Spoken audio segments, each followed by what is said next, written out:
Welcome to this bonus episode of the soon-to-be renamed Global Warming is Real podcast.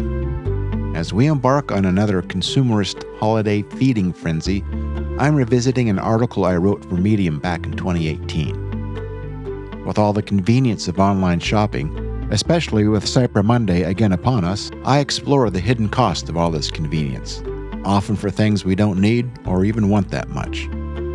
Enjoy this retelling of Black Monday, how the sausage is made in an instantaneous digital world. One of the benefits I once enjoyed when I had an Amazon Prime membership was speedy delivery. Pretty much anything I wanted I could find online and have it delivered the next morning, sometimes the same day.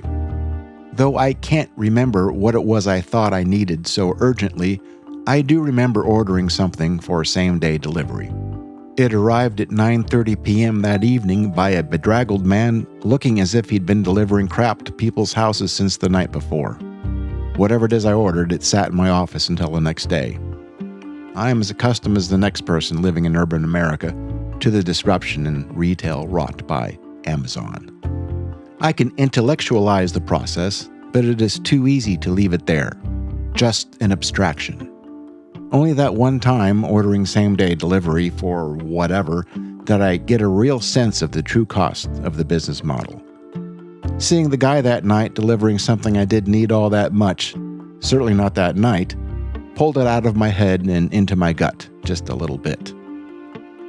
In The Human Toll of Instant Delivery, the New York Times highlights the reporting of NYT business journalist Jessica Silver Greenberg on the explosive growth of retail shopping logistics services. Companies like XPO Logistics are both the result and facilitator of the new retail.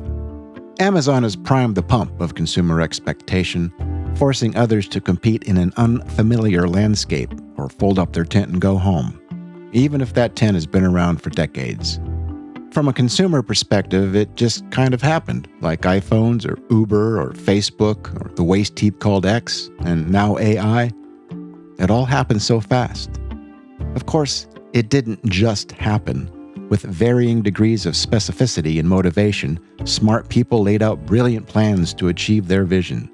In this context, vision implies seeing what others don't see, an expanded view of what can be.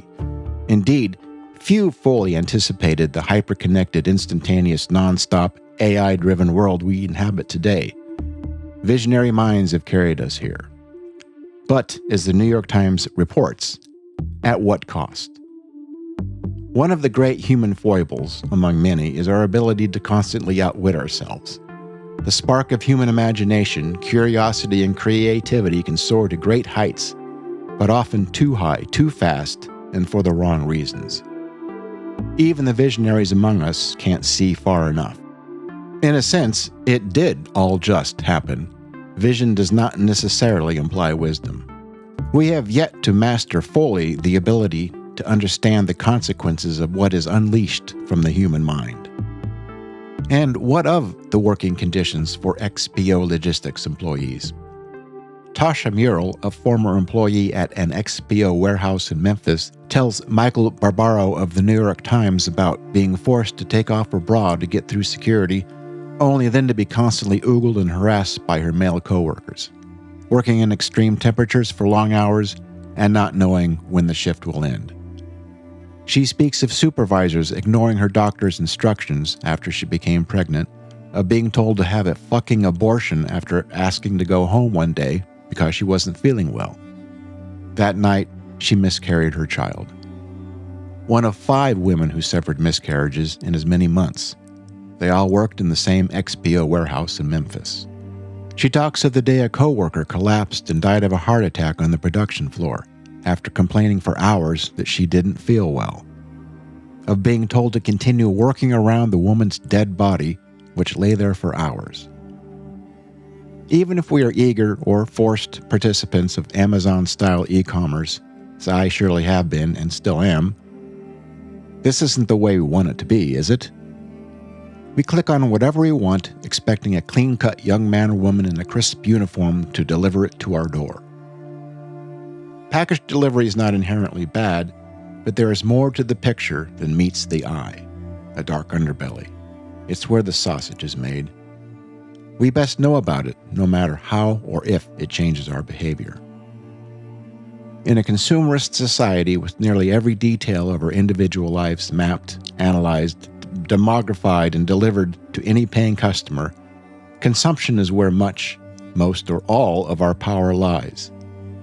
If a woman can lie dead on a production floor for hours while her distraught coworkers are forced to work around her in order to satisfy consumer expectations, then consumers need to take control of what those expectations are. Anyway, it's something to think about. Thanks for joining me on this lightly edited narration of Black Monday, how the sausage is made in an instantaneous digital world. The takeaway for me is that with awareness and reflection, we can make more informed decisions about what, how, and where we buy. When you can, think small. Check the show notes for more information on working conditions at Amazon fulfillment centers. There's a link to listen to the New York Times podcast referenced in the article, or read the original piece published in Medium. If you like what we're doing, please like and subscribe to the podcast. And if you can spare $1 or $2, feel free to leave a tip to help keep us going. We would definitely appreciate that. Thanks for listening, and we'll see you next time on the soon-to-be renamed Global Warming is Real. And that's not to say that global warming is not real, but we'll see you next time. Take care.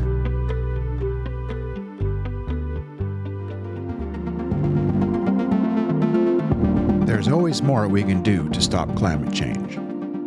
No amount of engagement is too little, and now, more than ever, your involvement matters. To learn more and do more, visit globalwarmingisreal.com. Thanks for listening. I'm your host, Tom Schoeneman. We'll see you next time on Global Warming is Real.